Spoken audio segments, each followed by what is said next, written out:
Universo Compliance Podcast no ar e estamos aqui hoje com uma pessoa muito especial que vai se apresentar porque a bio dele dispensa leituras. Eu vou deixar ele falar porque vai ser melhor do que eu. E hoje a gente está retomando então as gravações do Universo Compliance Podcast. Quero dizer para você que gravamos aí episódios especiais de Football Connection. É um podcast, um episódio especial que a gente vai ter aqui no Universo Compliance Podcast, e específico sobre integridade no futebol. O pioneiro no Brasil, a gente sabe que é o São Paulo Futebol Clube. Aqui no Rio de Janeiro nós somos tricolor. A gente... Vamos providenciar a vinda aí dos nossos dirigentes aqui. Em homenagem né? a André, eu sempre falo que eu sou uma flamenguista convertida, definitivamente, ao verde grenar. Então, deixa aí a nossa bandeira para os filhotes. E estou aqui hoje com o Guilherme Bussi. Me ajuda a falar, Gui.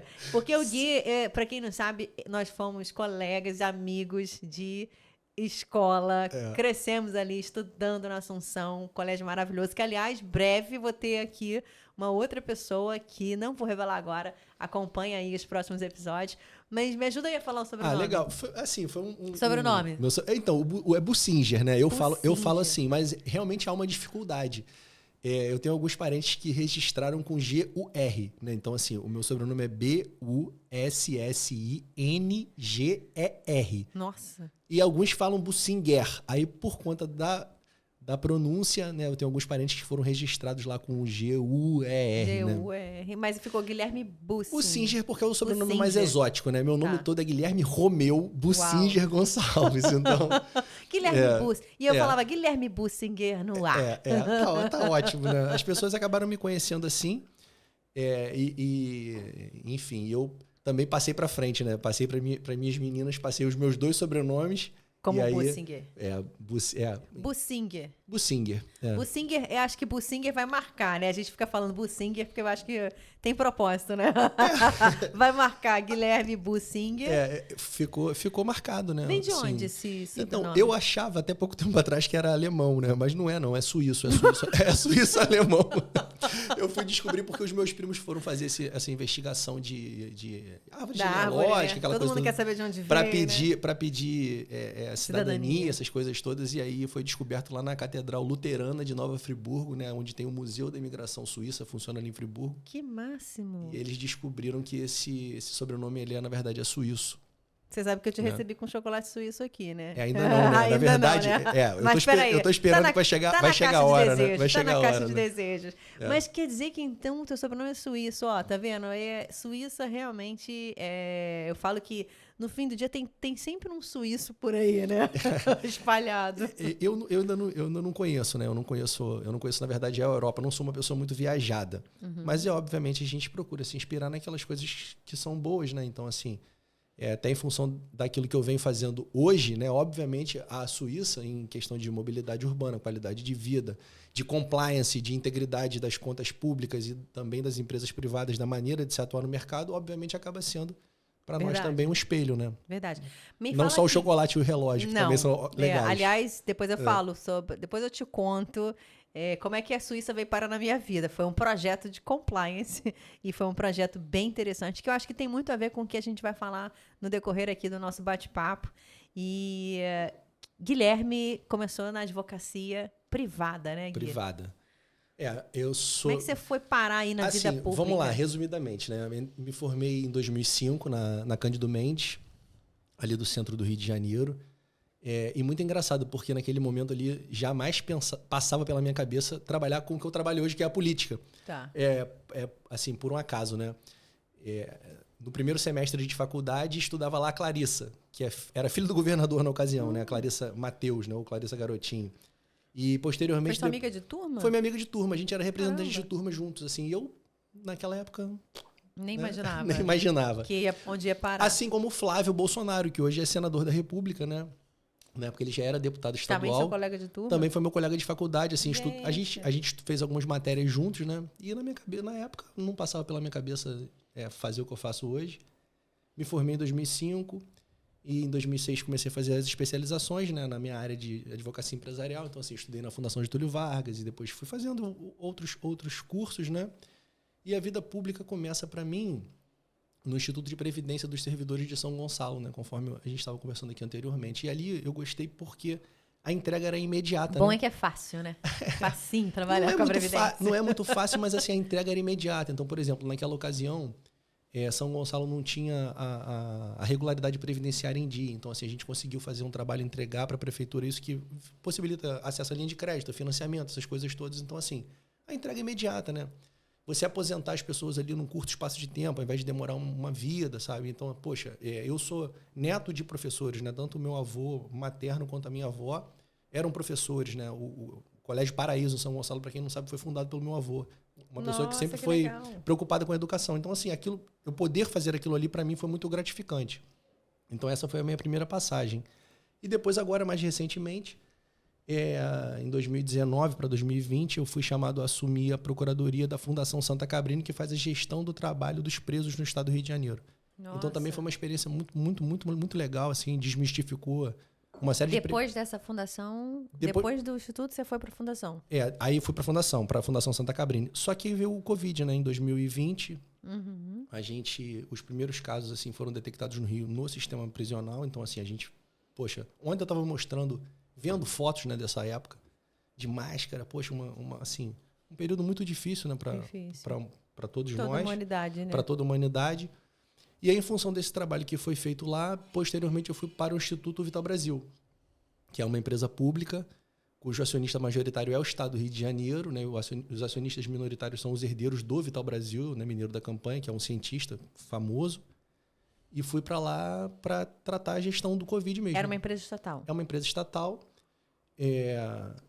E ali seria para o Rio de Janeiro, por exemplo, que o Butantan foi para São Paulo, né? Então, assim, o Vital Brasil forneceria para o Rio de Janeiro as vacinas do Covid. Então, a gente ficou ali há bastante tempo. Você foi parar lá? Fui parar lá na gestão da vacina, né, do Covid. Bacana. De lá, eu comecei a ocupar o meu primeiro cargo político. Aí eu fui chefe de gabinete da Secretaria de Estado de Assistência Social e Direitos Humanos. E aí tinha aqueles programas todos do governo do Estado. Do governo do Estado do Rio de Janeiro, né? Tá. Então, assim, Café da Manhã do Isso Trabalhador. Que ano? Esse foi no ano de 2022. Já em 2022. 2022 agora, já mais recente. E aí... É que você foi ganhando uma... Quem te acompanha, né, no Instagram sabe que você tem Você foi divulgando, você foi dando publicidade a essa missão. Sim, é porque, na verdade, o que acontece? Anteriormente, tem que fazer um paralelo no que foi acontecendo na minha vida, né? Eu sou técnico, advogado de formação. Tem esse defeito, né? Os doutores aí, advogados. Me perdoe. Não tem jeito. Desculpa, né? Tinha um chefe que ele falava, advogado nem do partido. Ai, mas leiam aí, Como os Advogados Salvaram o Mundo. É um livro bem legal. É importante. O direito... Essencial. Enfim, para quem quer viver numa sociedade minimamente organizada, né, precisa, enfim, da pacificação através das leis, né? Não tem como. Então, beleza. Então, assim... Para contextualizar, eu tenho que fazer um paralelo do que foi acontecendo no outro lado, né? Então, assim, essa foi a parte profissional. Mas, em paralelo a isso, estavam acontecendo outras coisas. Por exemplo, em 2020, eu fui advogado de um determinado candidato, enfim, numa cidade aqui próxima, que era o líder das pesquisas, aquela coisa toda. E aí, eu fiz a pré-campanha de 9 partidos políticos e 380... Você ficou até fazendo isso? 388... Essa para mim é novidade. 388 candidatos. E aí... Graças a Deus a gente não teve nenhum problema. Em função disso, nesse ano eu fui indicado na lista tríplice do Tribunal de Justiça para o TRE, né, para a vaga de desembargador federal eleitoral substituto. Legal. Então eu estive nessa lista em 2020, tive 92 votos, se eu não me engano, pandemia. do órgão especial em plena pandemia, né? Quem assumiu a cadeira foi o Dr. Tiago Santos, de Cabo Frio, um amigo, um excelente advogado, excelente magistrado, e desempenhou brilhantemente ali o papel. E isso foi dando robustez obviamente, a minha carreira como advogado, né? E aí, a sua vida pública, né? E a minha vida pública também em função disso. Em 2021, se eu não me engano, a gente disputou a eleição da OAB do Estado do Rio de Janeiro. Eu era tesoureiro na chapa do advogado Dr. Sérgio Antunes. E a gente ficou em terceiro lugar. Então, assim, o Luciano Bandeira venceu a eleição. Né? Em segundo lugar, se eu não me engano, ficou a Silvia Drummond, aqui da Barra da Tijuca, e nós ficamos em terceiro com uma votação para a OAB do Estado. Para OAB do Estado. Então, assim, muitas coisas foram acontecendo em paralelo a isso que estava acontecendo na minha vida política, vamos dizer assim, né? Em 2022... Ou seja, Guilherme Bussinger é em ação. Em ebulição, né? Total, né? Em ação ebulição. Total. Então, em 2022, eu fui convidado a assumir o Partido Republicano em Niterói, porque havia tido um contato com o então presidente Luiz Carlos Gomes, né, nessa campanha que eu citei de 2020, e assumi o partido, uma experiência que eu não tinha tido ainda, né, de ser dirigente partidário, e fiquei ali tentando entender como é que as coisas funcionavam e tal, e com uma missão de achar um candidato a deputado federal. E o que você precisa entender para estar nessa função? Eu vou te falar muito claramente, a política brasileira só está da maneira como está por conta dos partidos políticos, porque é o veículo necessário para você disputar a eleição, é um partido político. Ou seja, quase que assim, eu tinha um chefe que ele falava, tem aquela frase famosa, né? O problema é de quem diz que não gosta de política, vai ser será governado por quem gosta. E te digo mais, por exemplo, hoje eu sou presidente de partido, né? Hoje eu sou presidente do Mobiliza em Niterói, o antigo PMN, né? Número 33, é o número desse partido. E quando a gente vai fazer uma nominata, né, para vereador, para o que quer que seja, no meu caso, presidente municipal, nominata de vereador, você que escolhe os nomes que você vai botar ali. Então, assim, essa primeira seleção de quem tem a chance de entrar é você que faz. Esse primeiro filtro é feito pelo partido político. E por isso que eu converso muito com o meu chefe. De você entrar como candidato. De entrar como candidato. Então, assim, como não existe no Brasil candidatura própria, você não pode disputar uma eleição sem um partido político, esse primeiro filtro quem faz é o presidente do partido, é o dirigente partidário, é a estrutura do partido que vai dar a legenda ou não para aquele camarada ali. Ou seja, Guilherme, me ajuda aqui a pensar uma coisa que é até a nossa missão como hub, né? Lucky Hub, é lá que são as iniciais da lei anticorrupção brasileira. E hub porque, na verdade, a gente quer pensar, repensar, cocriar, estudar, bater papo, comunicar, conversar, sem resposta pronta, né? Mas buscar essa informação, esse entendimento, essa troca simples. E quando você está falando isso aí, está me vendo aqui a cabeça seguinte. A gente sabe que no estado do Rio tem que ter compliance. As empresas têm que ter compliance, a administração pública tem que ter o compliance, o programa de compliance. E aí tem gente até que fala assim, Isa, fala de compliance, que compliance não é a solução. De fato, não é o compliance que é a solução. A solução está nas pessoas, está no amadurecimento do entendimento dela das coisas. Exatamente isso aí que você falou. Eu tinha que entender de partido, você está dando uma informação aqui agora que é de utilidade. Você tem que entender que o sistema político, ele perpassa pela estrutura partidária. Então, a partir da seleção dos candidatos é que você começa a influenciar a maneira como isso será gerido dali para frente. E aí, por isso que eu puxei esse gancho, porque seleção. Hoje você falou seleção. Hoje os partidos políticos, eles têm a necessidade de um processo de compliance, né? Obviamente que nem todos fazem, né, da maneira como nós entendemos que deveria ser feito, mas a gente acaba fazendo com as ferramentas que nós temos, né, para o camarada se tornar um candidato. Algumas certidões são exigidas, mas nada demais, não há nada mais aprofundado, né? E, enfim, essa seleção hoje acaba sendo meio que intuitiva de quem está ali à frente dos trabalhos, né? Então, assim, aí, recapitulando, o que aconteceu? Em 2022, eu tinha a missão de encontrar um candidato a deputado federal dali da nossa cidade de Niterói. E a gente acabou não encontrando, né? Não conseguindo. E aí, na ocasião... 2022. Em 2022, o presidente do partido, o Luiz Carlos Gomes, perguntou assim, Guilherme, você tem coragem de ser candidato? Eu falei, olha, presidente, coragem eu tenho, mas eu estava trabalhando ainda no Vital Brasil nesse momento. Né? Você é da época da Ana Blower, Gui? Pergunta para Ana Blower. Pergunta para ela. Mas assim, e aí... Eu respondi até de uma maneira jocosa, né? Falei assim, olha, coragem eu tenho, mas, poxa, né? Nasci pelado sem dente, estou falando, estou vestido, mas eu preciso conversar com quem eu tenho que conversar, não pode ser uma decisão assim. E aí o que aconteceu? Em 2022... Boa! Com quem você tinha que conversar? Eu tinha que conversar com quem me botou lá, né? Porque, assim, a gente tem que entrar pela porta da frente e sair pela porta da frente, né? Mas eu queria ouvir outra coisa. Todos os cargos de confiança, ou pelo menos grande parte deles, são cargos de indicações políticas, né? Você não faz concurso público para ser secretário de Estado. Você não faz concurso público para ser subsecretário de Estado. Você ou municipal, que quer que seja, ou federal, presidente de autarquias. São cargos para oxigenar. São cargos chamados de livre nomeação e livre exoneração, né? São os cargos em comissão. Então, obviamente que para você estar numa posição dessa, um grupo político te indicou para você estar ali, para você desempenhar e performar de acordo com aquela missão ali. E foi assim que aconteceu comigo também. Mas eu achei que você fosse falar com a minha família, Gui. Eu achei que você fosse falar, eu tinha que conversar com a minha esposa. Não, mas vai chegar lá, vai chegar. E aí o que acontece? Eu liguei pro meu chefe na ocasião, achando que ele ia falar assim, não se mete com isso, coisa de... Ele falou assim, pelo contrário, vai lá, vai lá, pode ir. E aí eu falei... Toca o barco. Falei, caramba, o que eu arrumei pra minha vida, né? E cheguei em casa e tive que falar, né? Eu falei assim, olha, eu vou sair do meu emprego... Porque você leva todo mundo, né? Eu vou sair do meu emprego e vou ser candidato a deputado federal. Meu Deus. Aquele susto total, né? A gente... Assim, não querendo entrar na espiritualidade de ninguém, mas claro. eu sou cristão, então a gente ajoelha no chão, faz uma oração, entrega para Deus e toca o barco. E assim foi feito. Se ele falar com vocês, vamos em frente, e assim, missão. Assim foi feito em 2022, mas o que aconteceu? Eu não cheguei a disputar a eleição, porque num dado momento, o grupo político que eu pertencia entendeu que eu seria mais útil transferindo os votos, assim, transferindo o que eu havia construído para quem já estava disputando. Porque realmente, da noite para o dia, sem preparo, sem grupo, sem nada, é muito, muito difícil. E aí, quando eu virei pré-candidato, você tem uns períodos de afastamento eleitoral, né? Então, assim, você não pode estar ocupando determinado cargo público antes do pleito, 6 meses antes, enfim, vai depender do cargo que você ocupa.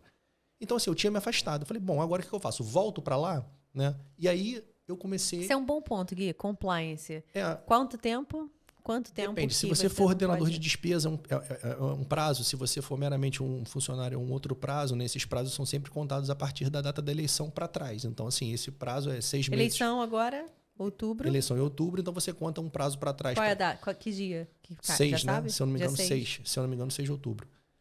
E, enfim, e aí, quando eu deixei de ser candidato, eu já não estava mais trabalhando, né? Eu falei, bom, e agora o que eu faço? Foi aí que eu ocupei esse cargo de chefe de gabinete da Secretaria de Estado de Desenvolvimento Social, que era uma secretaria que numa composição política, né? Até para que as pessoas entendam. O regime de administração do Brasil é o presidencialismo, né? Então, assim, mas na prática a gente sabe que é como se fosse um presidencialismo de coalizão, vamos dizer assim, né? Então, assim, há um fatiamento por parte do poder executivo em função dos acordos que são feitos no poder legislativo. Então, assim, há uma ocupação de espaço de poder para você fazer as acomodações políticas e ter a tal da governabilidade. Né? É assim que funciona. Então, eu fui chefe de gabinete da Secretaria de Estado de Desenvolvimento Social. Porque você está no executivo, né? Estava na estrutura do executivo. Sempre trabalhei na estrutura do executivo. Nunca trabalhei na estrutura do judiciário. Agora que você está querendo começar a migrar para o legislativo. Também não. O cargo que eu pretendo disputar é do executivo também. É onde eu acho que eu vou performar melhor pela experiência que eu tenho e enfim, pelas visões daquilo que eu acho que pode ser feito para melhorar. Tá. E aí... Então depois você me conta. Vou te contar. E aí o que acontece? Eu passei essa experiência de ser secretário de Estado, chefe de gabinete de uma Secretaria de Estado, um orçamento, assim, terceiro, quarto maior orçamento do Estado, programas importantes, né? Café da Manhã do Trabalhador, Restaurante do Povo, diversos programas. E aí, no fim da eleição,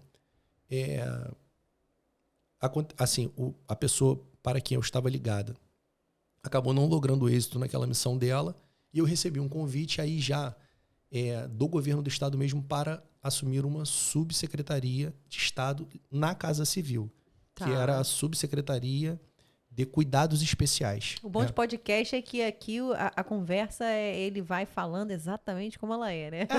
Vai falando e falando sempre a verdade. Porque às vezes muita gente tem curiosidade de saber como que funciona, né? Ou seja, como é que você vai acessar a determinadas funções, posições. Você está dando uma aula aí de como você evoluir na política. Para a minha vida aconteceu assim, dentro de muito trabalho. A verdade é essa, assim, quem tem a ilusão de quem trabalha na política não trabalha, é um ledo engano. Você trabalha pra caramba.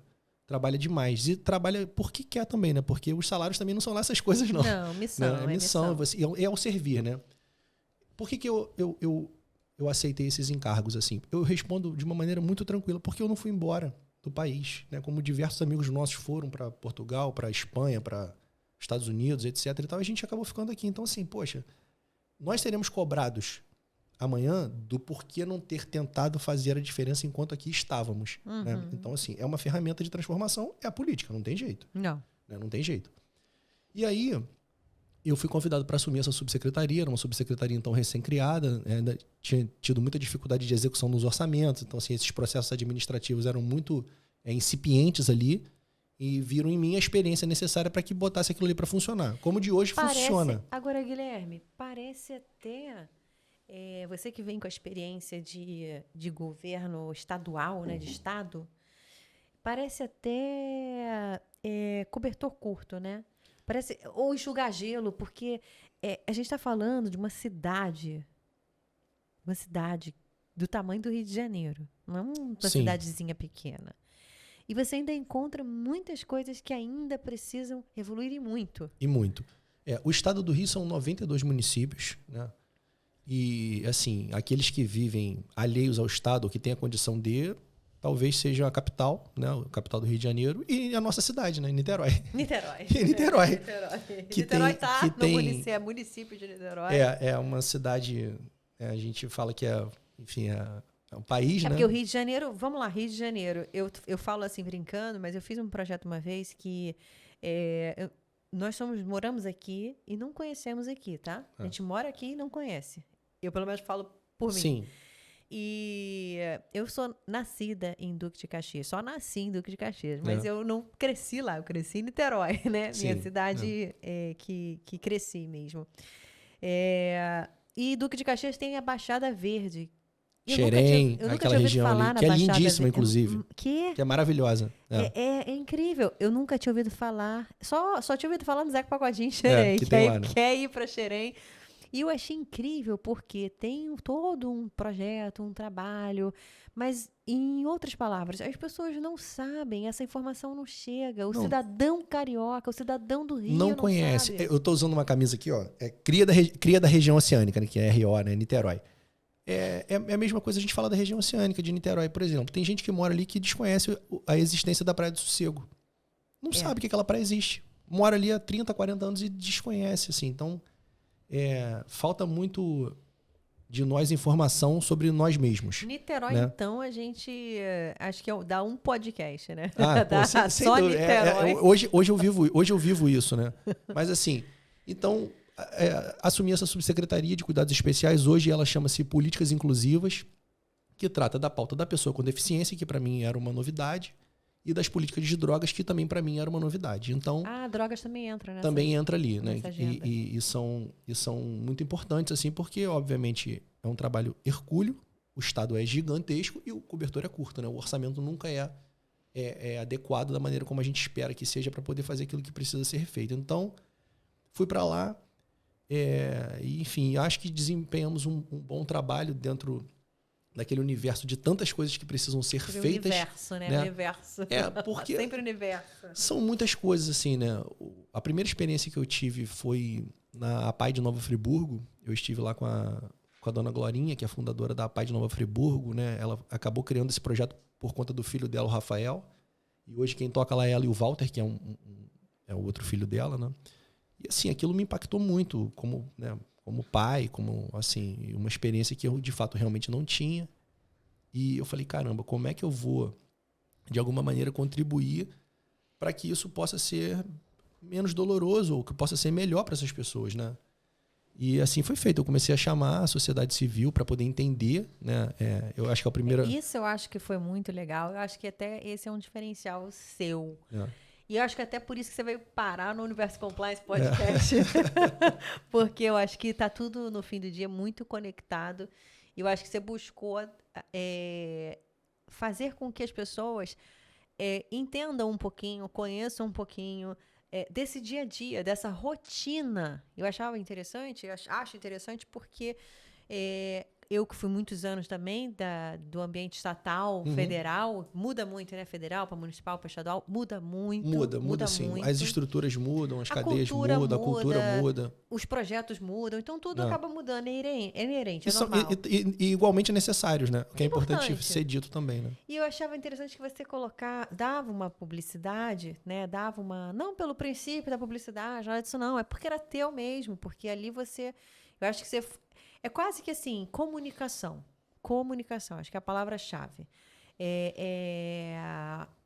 Há muitas pessoas que estão ali te acompanhando passaram a saber um pouquinho do que era, por exemplo, a tua pasta. Sim, sim. Até então, assim, não por falta de esforço, né, de quem me precedeu, Mas talvez pelo meu próprio jeito mesmo, de ser mais espontâneo, assim, enfim, eu acho que cada um é de um jeito, né? Então, assim, eu sempre trabalhei com as portas abertas, meu gabinete sempre teve porta aberta, eu sempre fui um pouco mais informal, né, no tratamento. Recebi alguns puxões de orelha por conta disso, né? Da informalidade. Tem quem me acompanha aí, quem me segue no Instagram, tem lá um vídeo que eu botei uma cauda de sereia, né? Esse negócio deu uma polêmica danada na época, que eu estava usando o colete do governo do estado. Mas, assim, eu acho que hoje, assim, eu já falei isso anteriormente, eu sempre repito. Até porque, né, tem um compliance aí também, né, Gui? Que é importante. As pessoas querem saber quem é você de verdade, né? Ninguém aguenta mais o político, enfim, aquele líder, né? E essa cultura também está nas empresas, né? Daquele cara que está ali de terno e gravata, usando palavras difíceis e falando, sabe? Ninguém tem mais paciência para isso. Não. Hoje, assim, a informação está muito tranquila de ser adquirida, porque você tem as redes sociais, você tem o podcast, você tem, enfim, ferramentas onde a pessoa vai saber se você está maquiando alguma coisa, mascarando ou não. Então, assim, poxa, né? Eu tenho um jeito mais espontâneo, mais descontraído. E, obviamente, isso incomoda um pouco o status quo, né? Sempre foi assim, né? Sempre foi assim. Sempre foi, né? assim. E também, obviamente, dentro de um equilíbrio, né? Que eu acho que é a palavra certa, né? Assim, por exemplo, a gente teve... eu não sei se... Eu não vou afirmar assim, foi a primeira vez, mas assim, pelo menos de uma maneira importante, uma participação do Poder Executivo no Poder Judiciário. Então, assim, quando eu saio, né, do Executivo e vou para o Judiciário, que aí a gente está jogando em casa, eu sei que existe todo um código de vestimenta, um código de conduta, uma maneira de se comportar, né? É um outro poder. É o jeito de ser judiciário. É um jeito de ser. Então, que assim, também tem que evoluir de certa forma. Poxa, eu falo assim... Já evoluiu bastante. Eu falo assim, sempre o nome das pessoas, porque eu acho que é importante. Assim, toda a gratidão que eu tenho do mundo pela desembargadora Regina Lúcia Passos. O trabalho que ela faz no Comai é assim, espetacular o que ela faz. Fantástico. Ali. Sabe? Poxa, é demais, cara, o que ela faz. E nos acolheu ali. O que ela faz, Gui? Para quem não sabe, para quem não sabe, eu vou falar para vocês assim, o Estado como um todo, né, as esferas de poder, seja ele executivo, legislativo, judiciário, nessa pauta específica da pessoa com deficiência, ela assim ainda precisa avançar muito, né? Então começa desde, por exemplo, o intérprete de Libras para uma audiência onde o depoente é um surdo, sabe? As barreiras arquitetônicas que a gente chama, né, para que as pessoas com dificuldade de mobilidade possam acessar os espaços públicos. Então, assim, eles têm esse objeto de estudo e preocupação dentro do judiciário, e aí a gente conseguiu fazer eu chamava assim, eu chamo ainda, né, de um momento auspicioso no Estado, onde o Ministério Público estava alinhado com essa pauta, a Defensoria Pública demais, o Judiciário e nós também do Executivo. E o Judiciário liderado pela desembargadora Regina Lúcia Passos, né? Obviamente que desembargadora Regina Lúcia Passos também. Nossas palmas para ela. Nossa edição vai bater palmas para a senhora. Bate palmas para ela, palmas para legal. Legal. E a gente tem que a gente tem que falar sobre as coisas boas. E não só ela, assim, eu acho legal. Ninguém faz nada sozinho, né? Então, assim, a Capitã Ethel, que trabalha lá com ela, tem diversas pessoas ali que estavam imbuídas dessa missão, né? Poxa, eu fiquei super honrado. Eu fui convidado a dar uma palestra na Emerge, né? E eu até brincava. Falei, eu fui aluno aqui da casa, né? Sou advogado há 20 anos, ninguém nunca tinha me chamado para vir aqui. Mas agora todo mundo me chama. Agora que naquele momento, né, em que eu ocupava... E quando for... Eu ia deixar você falar lá na frente. Em que eu ocupava um cargo assim, que não há nenhum predicado para né, assim, pré-requisito, né? Basta ser alfabetizado, agora vocês me chamam para vir aqui, né? Mas foi super legal. Então, assim, esse momento importante para minha vida, assim, de aprendizado. E ali a gente ficou até ser chamado por uma missão diferente e também nova para mim, né? Que foi de reestruturar um partido político na cidade de Niterói, que é uma cidade... enfim, difícil de trabalhar politicamente porque um mesmo grupo político administra a cidade há muitos anos, né? E de ser pré-candidato, né? Isso eu posso falar ainda, pré-candidato a prefeito da cidade de Niterói, né? E, enfim, as pessoas não entendem, né? Uma luta... eu trouxe ele aqui, gente, porque é o compromisso. Por isso que eu deixei o Laquinha aqui olhando pra ele. Eu deixei o Laquinha aqui olhando pra ele. Virar ele pra cá. Deixar o Laquinha aí te olhando. Porque o Laquinho, na verdade, ele tá preocupado com a geração futura. Então, como é meu amigo, né, de escola, e todo mundo, né, da escola que vai assistir aí, vai ficar de olho pra você, Gui. Como candidato, obviamente. Pré-candidato. Pré-candidato. Pra gente não cometer um equívoco eleitoral. Pré-candidato. Aí tá me ensinando, a gente aprende juntos somos mais fortes. Mas ele falou que... Eu falei, não, peraí, que a gente vai chamar aqui o pré-candidato, porque... Aí muita gente pode perguntar, mas o que tem a ver isso com compliance? O que tem a ver isso com... E a gente, na realidade, tem tudo a ver, porque está tudo integrado. Porque no fim do dia, a gente fala muito sobre law enforcement, né? Sim. Compliance é a conformidade com leis, com regras, com normas. Estar de acordo com... No clichê, basicão. Mas no dia a dia... É isso, é essa sinergia, essa energia, essa comunicação que faz com que a pessoa entenda. Peraí, eu estudei com o Guilherme. Guilherme, você estudou comigo. Peraí, Guilherme, você é pré-candidato, mas pré-candidato, qual é o seu projeto? Né? Você falou que você vai reestruturar. Porque depois, o que a gente faz? A partir do momento que vem as regras... Nós vamos buscar a conformidade. Sim. Ou vamos pensar antes delas virem. O império das leis, né? Rule of Law, né? Enfim, para quem estuda mais um pouquinho Guilherme era bom disso. Sobre isso, né? Eu já fui bom. Mas, chamar assim, Miquel Reale aqui, ele vai... né? Vamos trazer as obras do direito. Vamos trazer, né? Fato, norma. Né? Valor e norma. Vamos embora, valor. Né? É um assunto que muito me interessa. Por quê? Porque a gente vive numa sociedade que é baseada nas leis, né? Enfim, a gente precisa entender como isso funciona, né? E é onde existem os gargalos, né? Assim, então, eu sempre digo assim, né? Por que a gente se submete a uma decisão judicial no Brasil, né? Porque a fundamentação da sentença decorre da própria lei que foi criada pelos representantes do povo. Então, a gente precisa que haja uma conexão entre a fundamentação dessas decisões e aquilo que a lei prevê. E, às vezes, uma decisão, ela decorreu de um fato isolado, que não é comum a todos. Sim, é por isso que existe a jurisprudência, né? Não dá para você fazer uma legislação em abstrato que abranja para todos, todas, né? as hipóteses, né? Então, assim, inclusive, eu sou até um defensor, né? Assim como o príncipe, né? O Luiz Felipe de Orleans e Bragança, né? Ele fala sobre a... Aliás, Bragança... a Bragança está aqui para a família imperial brasileira. Mas, assim, tirando a parte da brincadeira, é muito difícil você pensar num país com o tamanho do Brasil, onde a mesma lei valha equivalentemente, eficazmente na selva amazônica e na Avenida Paulista, por exemplo. Né? Agora você foi no ponto que eu queria falar de compliance. Então, assim, é muito difícil. Eu entendo que você ter mais competências, né, que hoje são exclusivas da União para os estados e até para os municípios, por que não? A gente teria condição de talvez minorar essas desigualdades. Mas, volto a dizer, eu não sou senhor da verdade, né? Obviamente, eu acho que é um assunto que a gente tem que discutir. Eu acho que a discussão começa com ideias e a gente vai aperfeiçoando. Até por isso que... Testa, falha, aprimora, evolui. Até por isso que eu digo, assim, com essa questão... Hoje não é o Brasil, não. O mundo está muito polarizado, né? Está muito dividido na questão ideológica, mas sem muita profundidade. E acaba dando passos atrás, né? No meu entendimento, sim, porque, obviamente, existem boas ideias em todos os espectros políticos e ideológicos. Né? Não tem por que você rejeitar uma ideia só porque ela não nasceu. Isso desde Gênesis, né, Guilherme?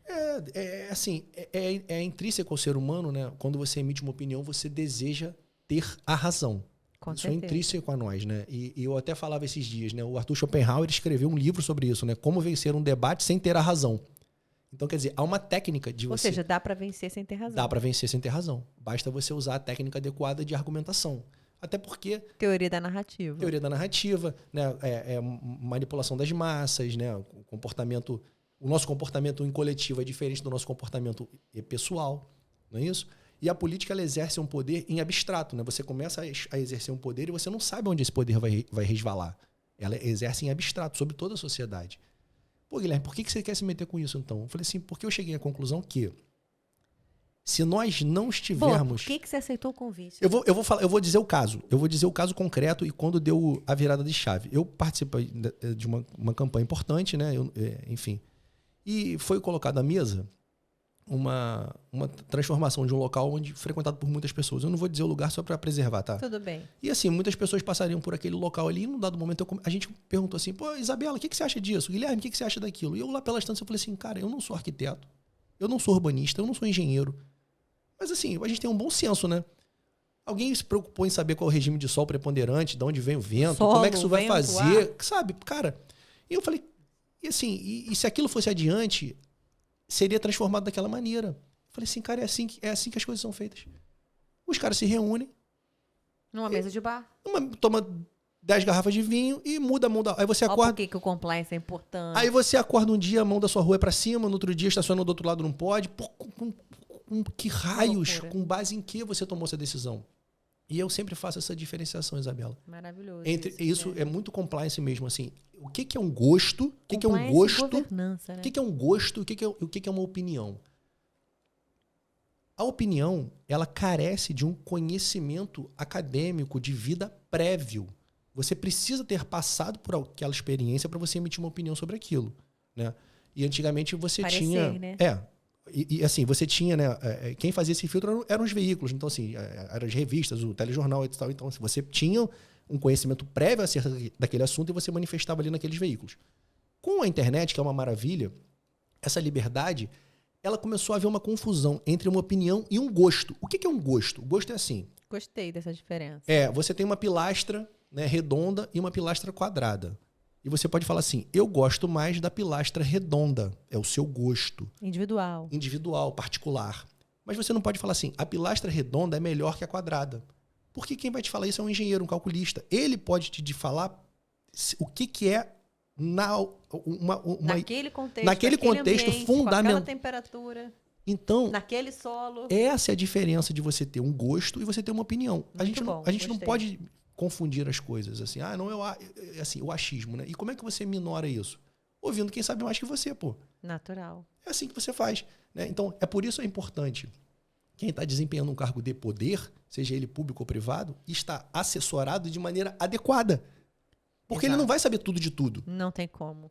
Entendeu? Ninguém sabe tudo. Ninguém sabe tudo. Ele pode, assim, o camarada para ser técnico de futebol, ele não precisa ter sido um exímio jogador. Basta ele ter o entendimento e a compreensão do jogo de quem vai performar melhor na lateral, quem vai performar melhor no gol, quem vai performar melhor no ataque. O futebol, olha, isso que você falou é tão legal, porque aí eu vou aproveitar para pegar o gancho aqui para o Football Connection, que é o nosso podcast. É o episódio especial do Universo Compliance Podcast, que a gente fala exatamente... E eu recebi um dado semana passada, que a gente estava batendo um papo com o São Paulo Futebol Clube, que é um clube pioneiro aqui no Brasil, de implementação do programa de compliance e programa de integridade no futebol. Hoje, a Lei Geral do Esporte, ela traz exatamente uma tipificação que eu não tinha esse conhecimento. Aproveitei. Por isso que o legal do podcast é esse. Corrupção privada tá lá, tipificado na Lei Geral do Esporte. Existe. Ou seja, na Lei 12.846, que é a que se aplica, né, a LAC, que é a Lei Anticorrupção Brasileira, a gente não tem a corrupção privada tipificada e na Lei Geral do Esporte já está lá. Então, há um movimento para justamente... Tem um movimento pela integridade no futebol, que é o MIF, que é buscar unir os clubes. A Collective Action. Com essas bettings da vida, né, essas apostas e tal, isso é muito importante. E assim, eu queria deixar aqui, aproveitando isso que você falou, enfim, uma ideia, uma dica, né?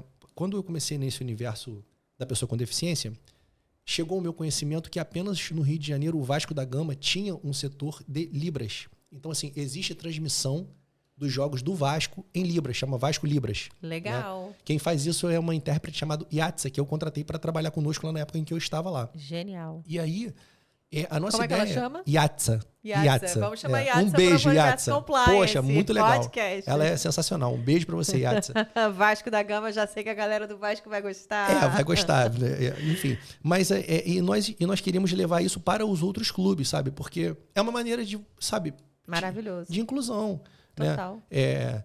Então, assim, são diversas iniciativas que a gente pode ter seja ele no campo público ou privado, né? Recentemente eu conversei com um administrador do Plaza Shopping, né? Uma pessoa também sensacional, falando exatamente isso, sobre isso com ele. Poxa, se chegar uma pessoa surda aqui, ela consegue se comunicar? Porque dentro do universo das pessoas com deficiência, que são diversas, né? Eu vi muita dificuldade mesmo, especificamente com a pessoa surda, porque você não consegue se comunicar. Libras, ela é uma... Eu vou falar certinho agora aqui em Yatsa. É uma língua, né? Então, assim, existe um contexto onde você precisa saber o mínimo para você se comunicar com aquela pessoa. E não tem, né? Não tem. Talvez até deveria ser matéria na escola para todos, O que nós procuramos fazer? Existe, assim, também fica aqui uma dica para quem quiser conhecer o Rio de Janeiro que não conhece, né? Existe ali em Laranjeiras o INES, Instituto Nacional do Ensino de Surdos. É uma instituição centenária, maravilhosa. Então... de nível superior, inclusive, que eles tentam diminuir, né, esse gap, né, e que é, assim, necessário pra caramba, né, e a gente só toma conhecimento disso a partir do momento em que você começa a adentrar a esse universo. E quem resolve isso? Aí eu volto a dizer, é a política. Né? Total. É a política. Sem a política, eu digo assim, né, dizem que é a arte do possível, né? A política é a arte do possível. E, de fato, é mesmo. Né? São muitos interesses, muitos grupos de interesse. Mas que impactam a nossa vida diretamente. Diretamente. Uma obra mal feita arrebenta o seu dia a dia. Né? Uma carga tributária... Esses dias eu conversava com um auditor tributário falando sobre as alíquotas de imposto, né? E o reflexo que isso acaba tendo na cidade, na geração de emprego. A gente estava falando sobre a revitalização do centro de Niterói hoje, que está muito abandonado ali, com muitos moradores, muitas pessoas em situação de rua, muito degradada, né? Niterói é uma cidade que sempre teve muitos eventos e eu, pelo menos, comecei a ver que como eu sou amiga do Piuí, né? E não tem como não falar do Piuí quando a gente fala de eventos. Eu cresci em Niterói. A gente cresceu pensando nos eventos do Piuí. Você conhece o Piuí? Não sei. Sim, claro. Então, assim, e você vê assim, a juventude de hoje, eu não sei como é que tá hoje. Não tem, mas não tem esses eventos que nós crescemos tendo. Assim, eu sei que não é eu não quero politizar, né? Um podcast que é tão legal, mas assim, né? É lamentável assim o que a gente tem visto em Niterói nos últimos anos, porque sequer os eventos que são patrocinados pela municipalidade, né? Para não dizer assim, pela prefeitura de Niterói, eles fizeram uma árvore de Natal, no Natal. E a árvore desabou. A árvore caiu. Assim, graças a Deus não matou ninguém. A gente fala rindo porque, assim, é ridículo. É segurança, é ridículo. Né? Mas aí veio o compliance. E aí os caras fizeram... E veio a necessidade de conversar, né? Os caras fizeram um palco na Praia de Caraí, né? A gente chama, assim, do que tem que ser chamado mesmo, que é a política de pão e circo, que é isso que eles fazem. E o palco caiu também, desabou com o vento. Então, assim, eles são muito incompetentes nisso, né? E sinceramente... Eu não consigo olhar hoje para a cidade de Niterói e ver assim, não, isso aqui está melhor do que estava. Eu não consigo ver nada, né? E conversava sobre isso com o auditor fiscal, falando sobre ele. Falei assim... Se você fosse parar para pensar nos líderes, né? Digamos que uma cidade, e foi por isso que eu pensei muito nessa conversa com você, Guilherme. Porque, assim, uma cidade Isabela, é uma casa. 70 secretarias municipais. 70. Pensa como uma casa. Pelo amor de né? Deus. A cidade de Niterói é uma casa. E hoje a gente fala muito sobre smart cities, né? Cidades inteligentes. Acho que isso é a agenda do presente e do futuro. Todo mundo quer viver e estar em uma cidade inteligente, que se comunica e se autocomunica por si só. É um projeto, depende de todos. Não vai ser nem outro, sozinho que vai fazer. Tem que estar com público e privado unidos, juntos, dando as mãos e avançando. Você olhando para todos os líderes como se fossem prefeitos, como se fossem presidentes, né? Presidente de uma empresa. Na empresa Niterói, se você olhar o histórico e a liderança, qual é a que mais te inspira? Como gestão, como entrega? Nós éramos mais jovens, né, no governo Jorge Roberto Silveira, certo? Que foi o que trouxe os melhores índices de desenvolvimento humano para a cidade de Niterói. Né? O IDH de Niterói era muito ruim e com o Jorge chegou lá, a terceira, segunda melhor cidade do país. Então, assim, é inegável. Aliás, acho que todo cidadão niteroiense lembra do Jorge, né? E, assim, fala isso, né? E assim, de uma linha mais progressista até, né? Pedetista, brisolista, né? Olha só que interessante, né? Então, assim, hoje a gente tem, né, esquerda e direita, né? Pô, a gente não está falando nem de esquerda nem de direita, a gente está falando de uma linha de trabalho do Jorge, que pegou a cidade de Niterói e fez as obras importantes na Roberto Silveira e outras. Então, assim, eu acredito que o Jorge seja um exemplo não só meu, mas como para outras pessoas. E o que veio depois? A ser evoluído. A ser evoluído. O que veio depois dele, né? Você estava falando da Smart City. Tem uma denúncia aí, recente agora, 2 vereadores da oposição, né, de Niterói, que não tem oposição, foram num galpão da Fundação de Educação e descobriram lá 6 milhões de reais em tablets que foram comprados e não distribuídos. Estão lá estragando. Olha só, isso é uma loucura. E aí, ontem, eu recebi uma informação de que eles estão sendo processados pela prefeitura, pelo prefeito e pela procuradoria por estarem desempenhando papel parlamentar de fiscalização. Olha que loucura que isso está vivendo. Então, quer dizer, está errado. Eu mostro que está errado, cobro o que está sendo feito de errado e sou processado por isso. Isso é total inversão dos papéis de valores. Mas né? Uma das coisas mais importantes, você tocou um ponto agora que é algo que é essencial num programa de compliance, que é o canal de denúncias. Transparência, o canal de denúncias. Canal de denúncias. E o canal de denúncias tem que ser levado a sério. A transparência da Prefeitura de Niterói, dito pelo Tribunal de Contas do Estado, é insuficiente. Você não consegue identificar para onde vão os recursos. Então, como é que já tem dificuldade de você saber para onde vai? E como é que você controla? Mas isso né? Também eu acho que isso é uma realidade da administração pública em geral, né, Guilherme? Olha, eu vou dizer para você o seguinte. No governo do Estado, que é onde eu tenho uma experiência maior, existe o Sistema Eletrônico de Informações, o SEI. Ele é perfeito? Vive o SEI, muitos anos. Ele é perfeito? Não, não é perfeito, né? Inclusive, agora recentemente tiveram algumas críticas com relação a exatamente isso, a transparência de processos tramitando com sigilo, né? E, enfim, eu já tramitei processos com sigilo quando tem informação pessoal, né? Informações da pessoa, coisas que realmente você precisa manter. É reservado, mas que é óbvio, se a qualquer momento de fiscalização ou de... Há uma proteção, né, que você tem que fazer. Você sabe o que eu fiz? Né? Eu não estou dizendo que eu sou melhor do que ninguém, não, mas eu fiz isso. Eu fui voluntariamente ao Ministério Público. Aí a promotora falou para mim assim, eu nunca vi nenhum gestor público vir voluntariamente ao Ministério Público. Eu falei, não devo nada para vocês, cara. Eu quero, inclusive, auxílio de vocês para saber como é que a gente pode fazer melhor. O que precisa ser feito aqui que não foi feito ainda? Né? E nessa ocasião a gente tratou. O que acontece muito, né, para as pessoas também entenderem? O parlamento produz a legislação e dá uma satisfação ao eleitorado dele de que aquilo foi produzido. Mas se você não tiver a regulamentação via decreto no executivo, aquela lei ali nunca vai ter consecução efetiva. E aí você tocou num outro ponto do programa de compliance, efetividade. Não tem efetividade. Então você tem a lei existe, né, no universo, no mundo jurídico, mas em concreto você não tem. O que eu comecei a fazer? A pegar essa legislação da pessoa com deficiência e dar concretude a ela. Como?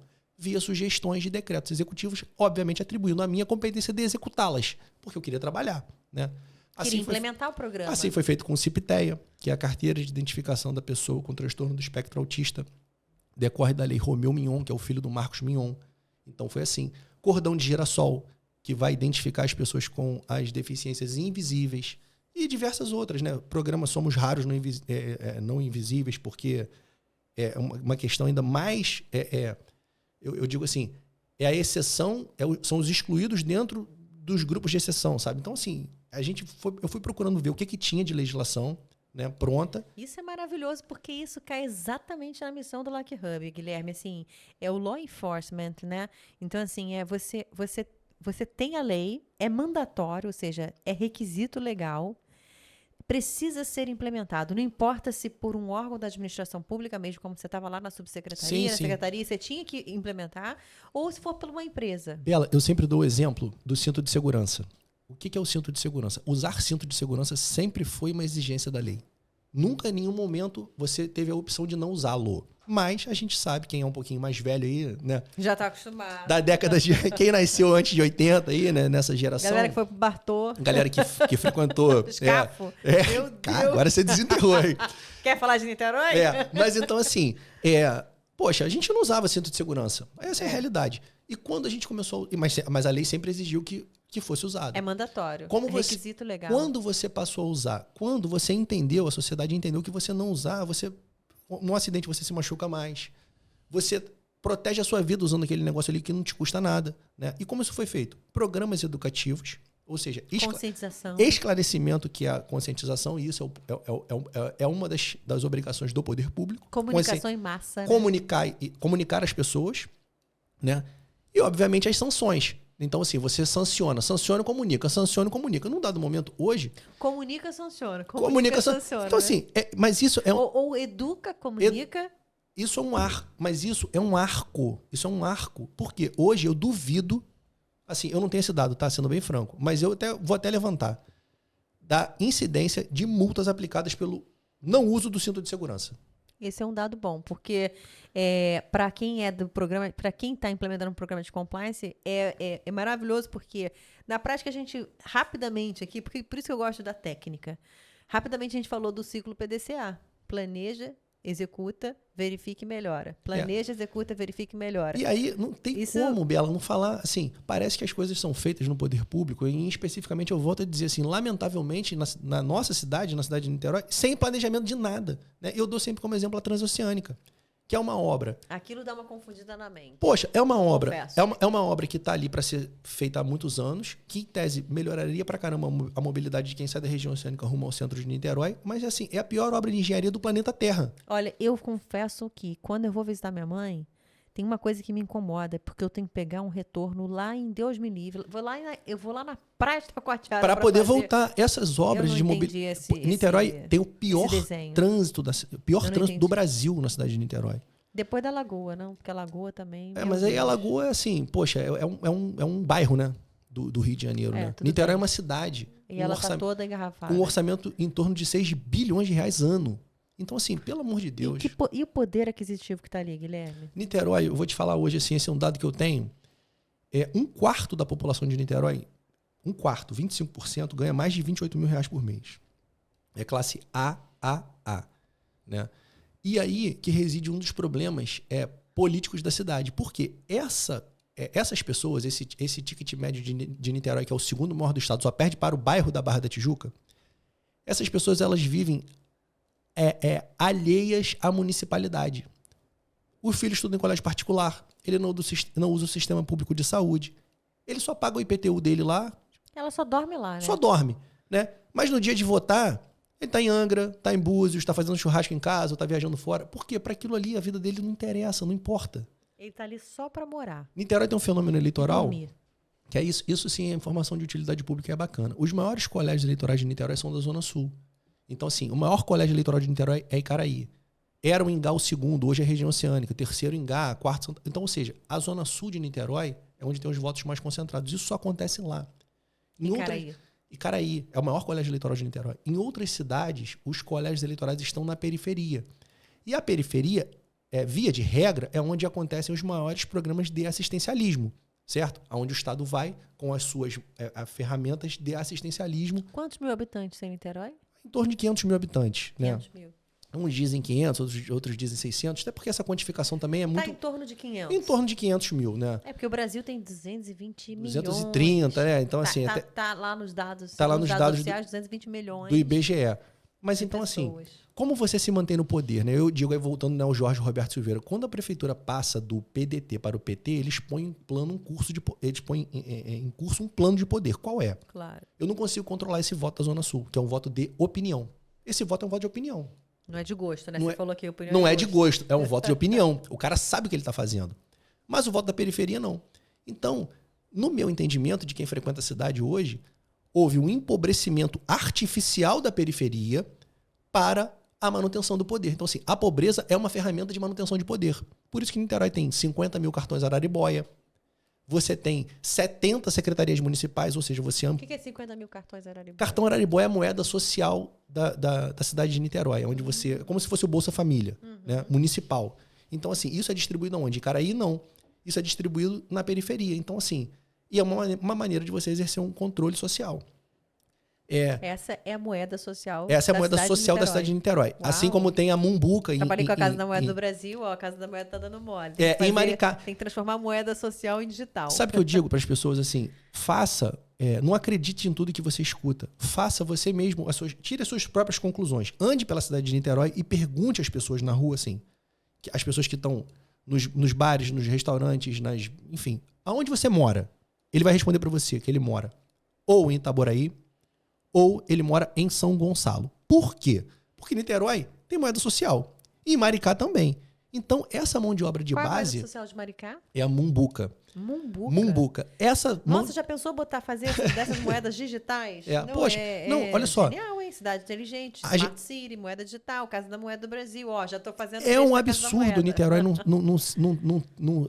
ser... É até uma das coisas que mais pra frente, no momento oportuno, a gente vai falar, que é sobre isso. É a digitalização total da municipalidade. Não tem por que não ser. Não tem como. Não tem por que não ser. Hoje em dia... Como é que você vai tramitar processo de papel nessa altura do campeonato? Que é um projeto legal, bacana, transforma a cidade em digital. Mas a Islândia é um país, os caras... E Niterói não é utopia. Não é utopia. Pelo tamanho da cidade, pelo poder aquisitivo que ela tem. Isabela, não é utopia. É assim, o que a gente verifica, né? Niterói tem uma taxa de retenção muito grande de moradia, porque é uma cidade que as pessoas não querem sair de lá. Então, Quem por sabe exemplo, eu não volto para Niterói? Os meus avós moravam em Niterói, os meus pais moram em Niterói, eu moro em Niterói e provavelmente as minhas filhas morarão em Niterói também. Né? Isso não é uma tônica de todas as cidades. Normalmente você sai da cidade, você muda. Ninguém quer sair de Niterói porque é uma cidade muito boa de se viver. Só é longe, né? É belíssima, é linda. Pra quem trabalha no Rio é um pouquinho longe, tem a ponte, né? Tem as barcas, isso é um outro problema, dá outro podcast. É a linha 3 do metrô, que os caras estão falando que vão fazer há muito tempo aí, mas enfim. Obviamente esses serviços todos, bem pensados, eles podem ser otimizados, tudo pode ser melhorado. Né? Tudo pode ser melhorado. Então você vai falar assim, tudo é ruim. Não é que tudo seja ruim, mas tudo pode ser melhorado. Né? Então, por exemplo, se você pegar uma obra do chamado Caminho Niemeyer, né? Quem conhece a cidade, ela começa ali próximo ao mercado de peixe São Pedro, estou falando assim para facilitar a identificação, e ela praticamente para ali em São Domingos, na UF. Né? Ela para ali. Né? Poxa, aí desculpa. Essa é uma rota, né? Aí você pergunta assim, caramba, por que raios ela não vai até a Fortaleza de Santa Cruz, lá em Jurujuba?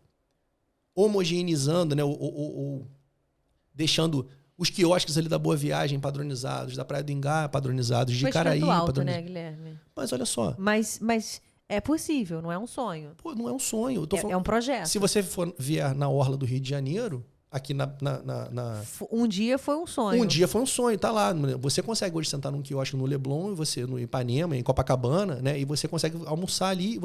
Olha que absurdo, né? É difícil, mas assim, os quiosques de Itacoatiara não tem banheiro. Não, Itacoatiara a gente não entende. Tem banheiro. Assim, eu digo porque meus pais moram em Itacoatiara, meus avós moraram em Itacoatiara. O que acontece? Você consome alimento e você tem necessidades fisiológicas. Que você vai fazer onde? Né? Quem trabalha naqueles quiosques ali de Itacoatiara, você já pensou a pessoa que trabalha ali? Mas nós crescemos na praia de Itacoatiara sem banheiro. Sem banheiro. Então fazia onde? Sabe-se lá onde eram feitas as necessidades, seja, né? Todo mundo cresceu. E isso é interessante, né? Crescemos numa cidade que é maravilhosa, obviamente, porque a gente ama, né, a cidade. Sim, com certeza. Ela entrega muito em valor, né? Ela Muita entrega coisa. muito em valor pra gente, e muito ensinamento. A praia não tinha banheiro, já não tinha banheiro. E hoje, quantos anos depois? 20, 30 anos depois continua do mesmo jeito. Ou seja, isso é algo pra gente refletir. É para refletir. É refletir. Então, assim, é o que eu digo, né? A Niterói não está se tornando uma cidade melhor a cada dia. Ela está se tornando uma cidade pior. Evolui, ela não está evoluindo. Não está evoluindo.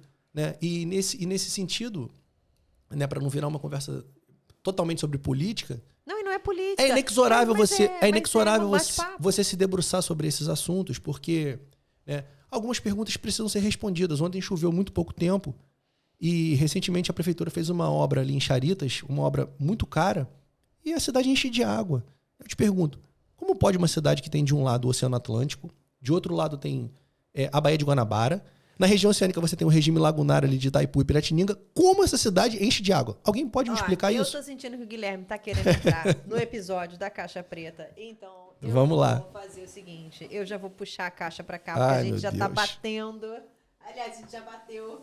Podcast bom é assim, mas a gente vai fazer cortes aí pra poder te ajudar a assistir esse episódio que tá incrível com o Guilherme Bussinger. Eita ferro. E eu acho que ele tá querendo entrar logo pro Caixa Preta. Eu ia começar com Caixa Preta e no final das contas... Eu tô com um pouco de medo, na verdade. Quer começar pelo desejo ou quer começar pelo direto ao ponto, Caixa Preta?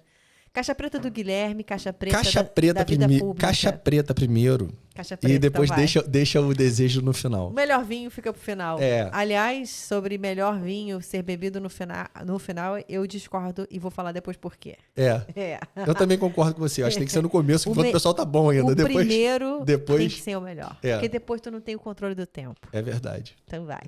Então vamos Caixa lá. O preta que eu pra faço? você. Eu tenho que abrir Bom, isso aí? você vai ver a caixa preta, Ah. você vai ver algo muito caixa preta, Tá. né? O que pra você é caixa preta? Cara, Isa, isso pra mim é caixa preta na vida pública. Na vida pública, pode falar, Guilherme, aqui é podcast pra gente abrir o coração e tem as balinhas aqui. Essa balinha... Essa balinha aqui eu roubei, gente. Não posso falar isso que não é compliance, né? Eu me apropriei aqui rapidinho, porque isso aqui é do episódio das balinhas do Harry Potter, lá do podcast Clacast, que comentam, eles vão comentar o nosso episódio aí do Compliance com pipoca, com cenas de filmes. Maneiro, legal, Essas gostei. balinhas não são balinhas muito gostosas. Tá então bem. eu trouxe pra cá, porque eu falei, já que a gente No tá final com a gente vai fazer um pré-candidato, vamos pegar esse pré-candidato aqui agora. Ai, meu Deus. Então Vamos lá. bora caixa preta. Eu tenho que tirar alguma coisa aí de dentro, é isso?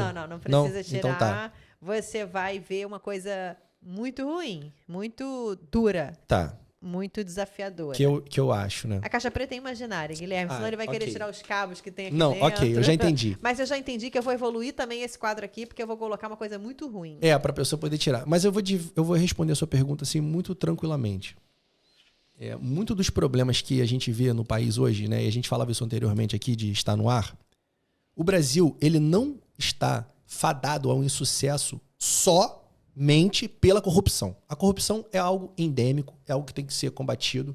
As ferramentas de compliance, de fiscalização, de transparência ajudam muito a diminuir esse problema, obviamente, né? E o Poder Judiciário tem desempenhado o papel dele em punir essas pessoas, ok.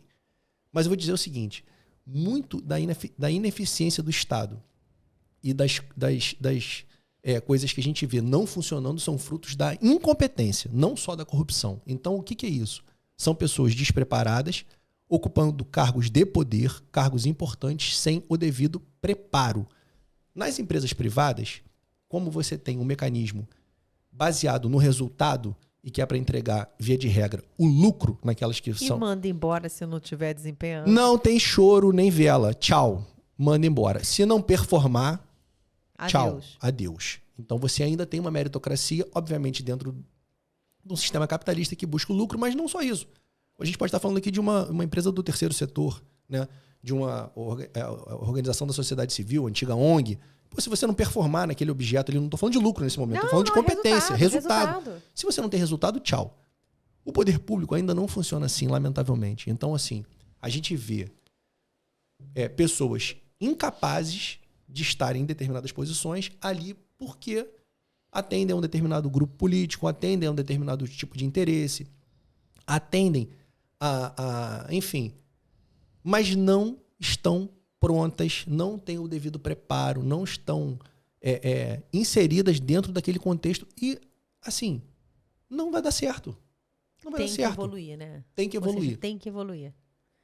Eu não acho que tenha que ser, né, tudo por concurso público. Eu acho que não. Realmente, determinadas posições, elas carecem de confiança, até para você poder implementar aquilo que você tem como ideia, né, enfim, de direcionamento, óbvio, mas o nível é muito ruim, em geral. Agora, Guilherme, assim, eu até vou fazer aqui, abrir um parênteses aí para falar que 25, 26, 27, a gente está lá no Congresso Internacional de Compliance da LEC, da Legal Ethics and Compliance, em São Paulo, que vai acontecer em São Paulo. Esse ano a gente vai ter um painel e eu vou palestrar, vou estar lá junto com os legal. colegas. Muito bom. Vamos falar do case da CPTM, que é a Companhia Paulista de Trens Metropolitanos. São Paulo hoje tem um baita governador, né? Essa é a verdade, né? O Tarcísio... Não, o Tarcísio é um cara de projeto, um cara que tem mentalidade estruturada. Engenheiro, formado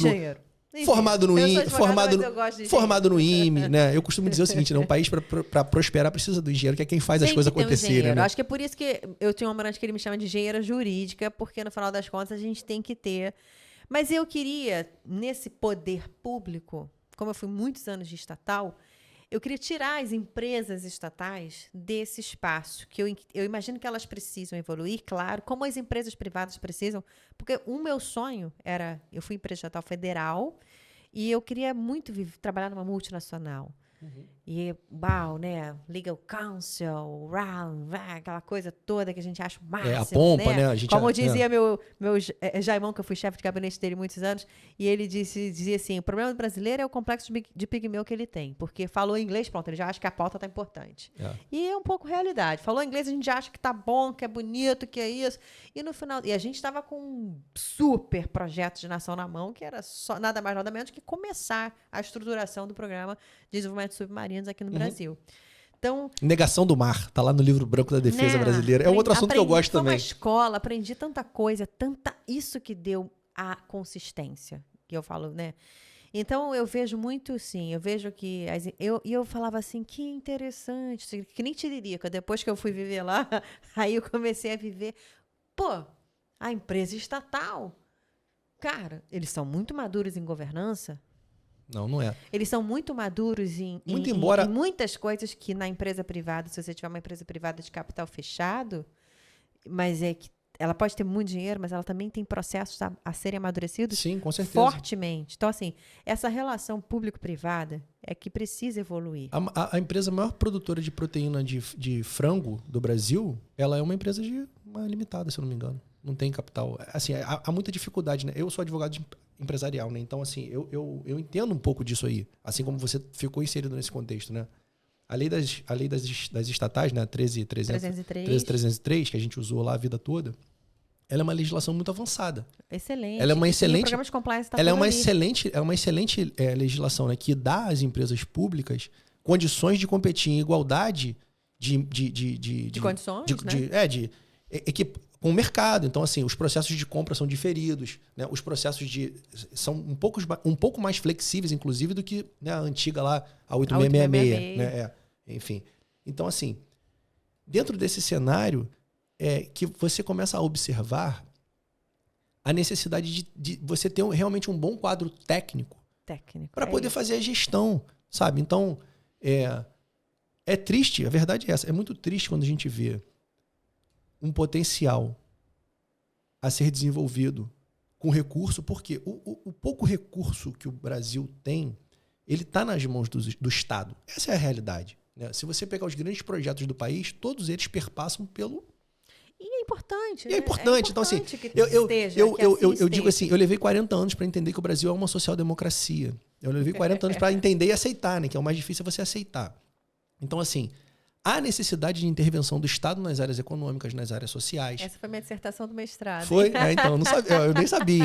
Mas, então, assim, há essa necessidade, né, de intervenção estatal, assim, como catalisador de diversos setores, sejam eles sociais. Até a página 2. Até a página 2. E tem um ponto importante que a gente fala, que é a complementaridade entre a estatal, a empresa lá que está no 173 e a iniciativa privada fica a dica. Mas o mundo todo já chegou à conclusão de que o que evolui é justamente a complementaridade. Eu tive um professor, até no mestrado, que o Estado falava, dá o pontapé. Ele dizia assim, nada é tão público que você não possa afetar o espaço de intimidade, de privado, e nada é tão privado a ponto de você também não poder esbarrar no público. Então, existe uma relação, existe uma interseção, né, que a gente fala, que é a interseção que precisa evoluir em comunicação, evoluir em projetos, evoluir em execução, evoluir. Não significa dizer aquela clássica interpretação do tipo, não, isso aqui é público, não, isso aqui é privado. É como se fosse assim, ó, Chinese Wall, público e privado. Quando eu digo assim, a gente vive na República, né? E, assim, obviamente, antes de republicano, eu me considero um democrata. Mas se você fizer uma análise bem fria da República atual que nós vivemos, né, isso também em outros países, tá? Pouca diferença tem dos regimes anteriores, né?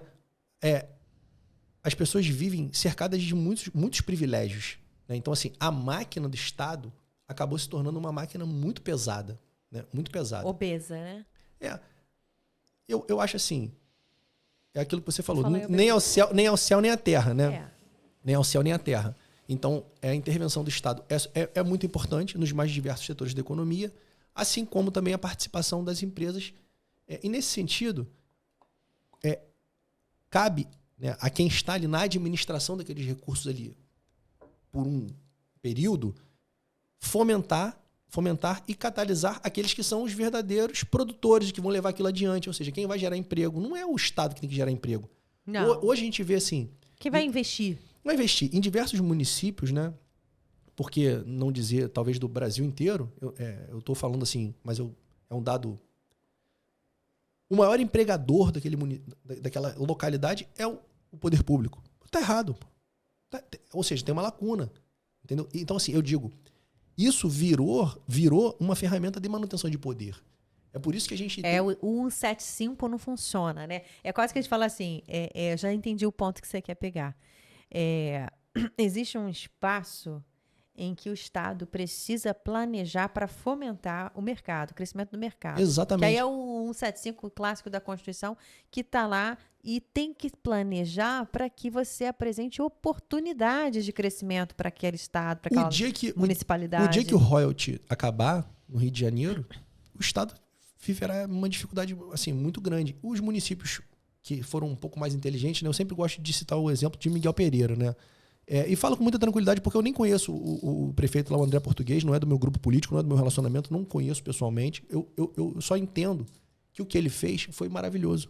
Ele pegou uma cidade que até então era uma área rural do Rio de Janeiro e com uma ideia que para muitos inicialmente pode ter sido chamado de louco, né? Ele criou um parque do dinossauro naquela cidade lá e que hoje você sai da sua casa para levar os seus filhos para conhecer lá o parque do dinossauro de Miguel Pereira. Ele fez lá uma rua coberta e trouxe um chocolate de Gramado e trouxe não sei o que, não sei de onde. Muito, muito bom de planejamento de marketing, também inegável, né? Mas entendeu que o turismo para aquela região dele ali era um caminho. Era um caminho. De prosperidade. De prosperidade. Né? Ah, serve mesmo para Niterói? Não, talvez Niterói tenha outros caminhos. Mas tem que ter algum caminho. Você não pode viver a vida inteira de renda passiva de royalty. Você não pode viver... A cidade de Niterói hoje vive de royalty? A cidade de Niterói hoje vive de um pouco mais de 50% das suas receitas diretas, né? IPTU, ISS e imposto... Que, aliás, IPTU de Niterói... Intervivos, salgado, maior do Brasil. E o restante das receitas do petróleo. Ora, será que a gente não poderia, já que Niterói estava pronta, né, com as suas próprias receitas diretas, com a vinda do royalty, a gente ter dado uma virada de página na cidade, né, e transformado ela em alguma coisa que fosse mais atrativa ou para o turismo mesmo, ou para o setor produtivo, né? Tem lá a área dos estaleiros que estão paradas. Cultura, né? Cultura, que é uma vocação da cidade de artistas, cidade de enfim. Gastronomia, né? Então, o que é feito hoje é mal feito, a verdade é essa. É mal feito, é incipiente e não resolve o problema. Então, essas coisas assim, quando a gente começa a ver, você não tem como deixar quieto, você não tem como falar assim, beleza, isso... Porque começa a afetar a sua vida. Eu comecei a ver, Guilherme, que nasceu em você uma angústia. Sim, né? Com certeza. Inerente, que você, naturalmente, por ter migrado para a vida pública, ou seja, você passou por uma transição da vida privada profissional para a sua vida pública mesmo. E agora você dá um passo mais ousado do ponto de vista da... Peraí que agora eu comecei a entender... E vi aqui um chamado, vi uma missão e vi que eu preciso mudar. E não por interesse particular, né? Assim, é um serviço. Fala assim, poxa, eu acho que a gente pode contribuir mais, né? Não é por vaidade, né? Ninguém acorda um dia e fala assim, eu quero ser prefeito. Já que a gente pode contribuir mais, vamos para a caixa de desejos? Vamos. E já pegando nesse gancho, assim, porque, assim, é inexorável você falar isso, né? Por que cargas d'água alguém quer ser prefeito da mesma cidade por 3, 4 vezes? Se não por um projeto pessoal, se não por uma busca do poder pelo poder. Você acha que tem que ter quantos anos um prefeito? Eu sou contrário à reeleição, né? Já falei isso em outros lugares, né? Eu acho que... Mas dá para fazer um trabalho em 3 anos, 4 anos? Não, 6 anos. Eu acho que um mandato de 6 anos está de bom tamanho. Em 4 anos você também não consegue fazer muita coisa, exatamente pelos sistemas de freios e contrapesos e do processo administrativo, que é moroso, você não consegue. Quando você começa, acabou. Quando você começa, acabou. Mas acho que 6 anos é um bom número. Né? Pensando em projeto, né? Com a reeleição, o camarada começa a governar já pensando na reeleição. Né? Por que todo ano de eleição é a mesma lenga-lenga? Todo ano de eleição pinta a rua, que não pintou nos últimos anos. asfalto que não asfaltou. Porque tem uma ciência atrás disso. O cidadão, as pessoas, elas ancoram, elas gravam o que você fala por último. Sim, sim, sim. A gente tem um podcast aqui inteiro, no final tu vai deixar uma mensagem. O que você falou durante todo o podcast, talvez não vai reter tanto a atenção que a mensagem final. Então... E é óbvio, a partir do momento em que você... Né, olha só. Caixa de desejos, Gui, vamos lá. O que você vê nela? Essa eu posso pegar, essa eu quero pegar. Essa aí eu quero pegar o que tá dentro. Essa daqui, desde que ele chegou aqui... Ai, vou deixar Deus. primeiro... Eu vou deixar ele falar. Se ele passar no teste, eu dou pra ele. Cara, vamos lá, te dou um desses aqui. Não, tá umzinho, tá bom. Pra manter a dieta. É. Assim, caixa de desejo. Eu acho que o meu desejo, né, talvez seja o mesmo desejo de muitas outras pessoas que experimentaram o privilégio de serem pais, né? Seja pai ou seja mãe. Qual o maior desejo de um pai e de uma mãe? É que o filho dele seja melhor do que ele. Eu acho que esse é o desejo do pai e da mãe. Então, assim, quando você vira pai, esse passa a ser o seu maior desejo. Que o seu filho seja melhor do que você. Certo? Para que isso ocorra, é necessário diversas intervenções que perpassam também o local onde elas vivem, a cidade em que elas moram, a educação que elas recebem, o contexto social em que elas estão inseridas. E nós, como pais, temos uma participação ativa nessa construção.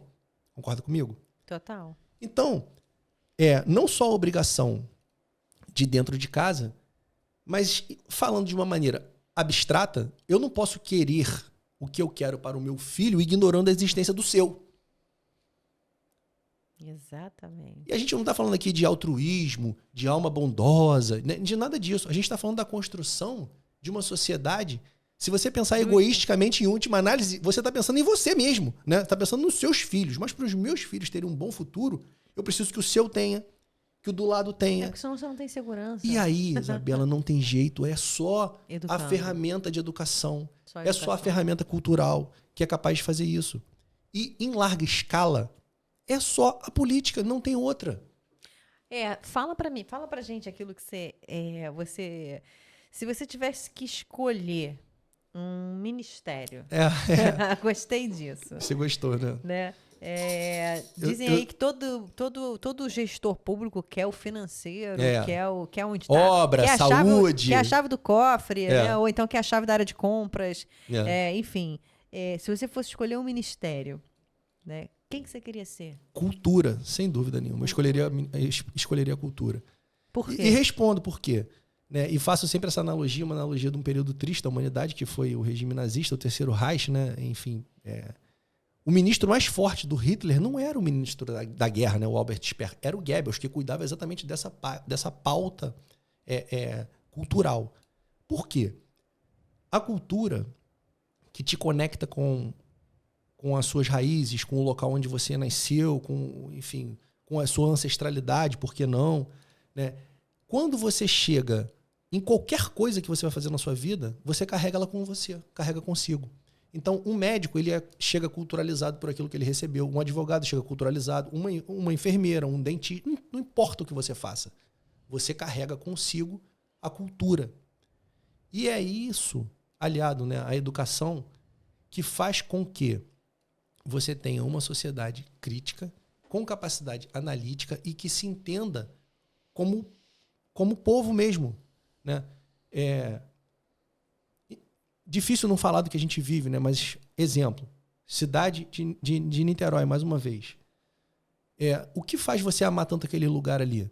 É você ter uma conexão não só com as pessoas, mas com aquela cultura mesmo, né? Poxa, não é joelho, é italiano. Uma coisa boba. Isso é maravilhoso. Não é joelho, é italiano. Eu não vou na casa da fulana, eu vou na casa de fulana. Isso tudo vai fazendo com que você vá criando. Você vai se identificando. Você vai se identificando com aquilo ali. E essa identificação te conecta e vai gerando um amor, uma paixão e um zelo. Então, assim, poxa, se eu amo esse lugar, se eu fui culturalizado a aprender a respeitar isso aqui, você não vai depredar. você não vai quebrar, você não vai... Sabe? E como é que a gente faz isso? Ora, eu sou apaixonado no Ariano Suassuna, né? E ele era um apaixonado pela cultura brasileira, né? E até tem um episódio bacana dele. Cultura, né? A palavra cultura de novo. Da cultura. Então, assim, poxa, a gente não precisa estar pegando importado de lugar nenhum aquilo que a gente tem aqui que vai trazer essa identificação, né? Nossa conosco, né? O Brasil é um povo em desenvolvimento, em evolução, mas para que a gente chegue onde a gente quer, a gente tem que começar a entender. Tem que se unir, tem que somar força. Assim, para fechar, né? Eu lembro que eu tive um contato com uma suíça há muitos anos atrás. Então vamos lá, abre aí. Vou abrir aqui. Eu vou levar um só, tá, gente? Não vou levar tudo, não. Não, ó. Esse é o presente do nosso pré-candidato aqui, porque no final das contas... o sobrenome dele é suíço. Eu trabalhava na empresa suíça, gente. Então, a gente tem que trazer aqui o chocolate caramelo. Ai, meu Deus. Ó, eu vou levar um só. Não, então tá bom, então pode ser dois. Então tá tudo. Escolhe aí tudo, pega tudo. Mas então, assim, a gente conversando sobre... A gente foi fazer alguma coisa no centro do Rio. Esse caramelo é bom, vou pegar. Tá bom. A gente foi fazer uma coisa no Rio e aí tinha umas catracas no metrô, né? E ela falou assim... Quem não pode, come, gente. Ela tinha muita dificuldade de entender o conceito de como alguém pode usar alguma coisa pública e não querer pagar por isso, ou não querer contribuir com a divisão da despesa, aquela coisa toda assim, né? Então, assim, ela não entendia o conceito do calote. Você tá entendendo? Ela não entende o conceito. Isso é insano. Mas o problema das pessoas está exatamente no conceito. O problema é conceitual. É por isso que eu digo, a filosofia é uma das matérias mais importantes para a gente começar a entender como a gente quer viver a vida e que visão de mundo nós temos. Está previsto lá, né, na Lei de Introdução ao Direito Brasileiro, na LINDB, ou se não tiver lá, está no Código Civil, a questão da boa-fé objetiva. Então, assim, em tese, todas as nossas relações devem partir da boa-fé. Elas não partem da boa-fé. O brasileiro lida muito bem com a mentira, lida muito bem com a demagogia. A gente lida muito bem com o falseamento da verdade. Isso é real. Isso é uma realidade, né? Tanto que no Brasil você... uma coisa que choca muito o gringo, eu trabalhei muitos anos, né, com empresas multinacionais, uma coisa que choca muito eles aqui, de fato, presume-se a culpa. Presume-se a má-fé. Presume-se que você é culpado, não que você é inocente. Mas isso não é da boca para fora. Isso é real nos processos. Não, isso é real. Na primeira, digamos assim, aqui entre a gente, né, na primeira porrada que tu toma ali, que vem um papel, pá! Você sabe qual é o exemplo social que eu dou para isso, né? É uma ilustração que facilita as pessoas entenderem, né? Quando você dá uma nota, hoje em dia quase isso não acontece mais, mas enfim, quando você dá uma nota de R$100 num caixa de mercado, qual é a primeira coisa que esse caixa faz? Ela pega, levanta e vai olhar para ver se aquela nota é falsa ou se não é. Eu não fico com nenhum pingo de raiva da pessoa, assim, porque eu sei que se ela não fizer isso e aquela nota for falsa, ela será descontada por isso, porque o recebimento de notas falsas é absurdo. Ou seja, alguém faz isso sabidamente. Então ela está ali se defendendo. Tá? Daí a importância das tecnologias. Eu trabalhava na multinacional das tecnologias da tinta de dinheiro. Então, o que é maravilhoso, né? Aliás, existe uma profissão, designer de documento público, né? Para você trazer segurança aos processos. A gente tem a Casa da Moeda aqui no estado do Rio de Janeiro, que é incrível. Então, assim, a gente parte do pressuposto onde as relações sociais são baseadas na trapaça. E isso é muito ruim, né? Agora, poxa, eu tenho 42 anos, né? Dificilmente você consegue mudar, né, assim, os conceitos ou a visão de mundo, muito embora eu seja muito flexível com relação a essas ideias, né? Porque quando você se coloca como senhor da verdade, você nunca evolui. Então, assim, se alguém te apresentar uma ideia que seja melhor que a sua, ou que faça mais sentido, tenha um contexto melhor de aplicação, aliás, essa é a beleza da democracia, né? Exatamente. Essa é a beleza da democracia. É por isso que eu digo assim, tem gente que fala assim, não, você é esquerda, você é direita, tem que ser isso, tem que ser aquilo. Eu falei assim, olha só, eu sento em qualquer mesa. Eu só não sou obrigado a comer qualquer comida, pô. Mas eu sento em qualquer mesa, a gente conversa com todo mundo. Boas ideias vão surgir de todos os lados. Né? O que a gente tem que combater não é a esquerda e a direita, é a demagogia. A hipocrisia. A hipocrisia é o camarada não viver de acordo com aquilo que ele diz que ele vai viver. É isso aí. É a demagogia, né? Eu sempre cito o exemplo... Liderança, né? Eu sempre cito o exemplo do Pepe Mujica. Pepe Mujica foi presidente do Uruguai. É uma pessoa que tem uma visão de mundo absolutamente diferente da minha. Ele pensa o mundo de um jeito, eu penso de outro. Mas é uma pessoa que tem todo o meu respeito. Todo o meu respeito. Por quê? Porque ele vive exatamente de acordo com aquela visão de mundo que ele entende que seja a adequada. Ora, isso é lindo. Isso é lindo. Isso é lindo. Isso é consistente, isso é real, isso é atual. Isso é lindo. O cara foi presidente do Uruguai, ele vive numa casa humilde, tem um carro simples. E assim, ele entende que a sociedade deva se desenvolver dessa maneira. Pô, cara, isso é lindo. O que eu não aguento? É a demagogia. A demagogia que a gente tem que combater.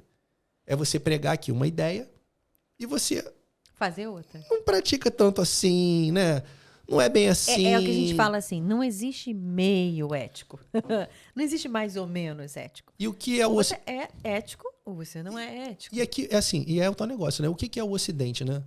É o direito romano, é a ética grega e a moral cristã, ou judaico-cristã. Esse é o Ocidente, né?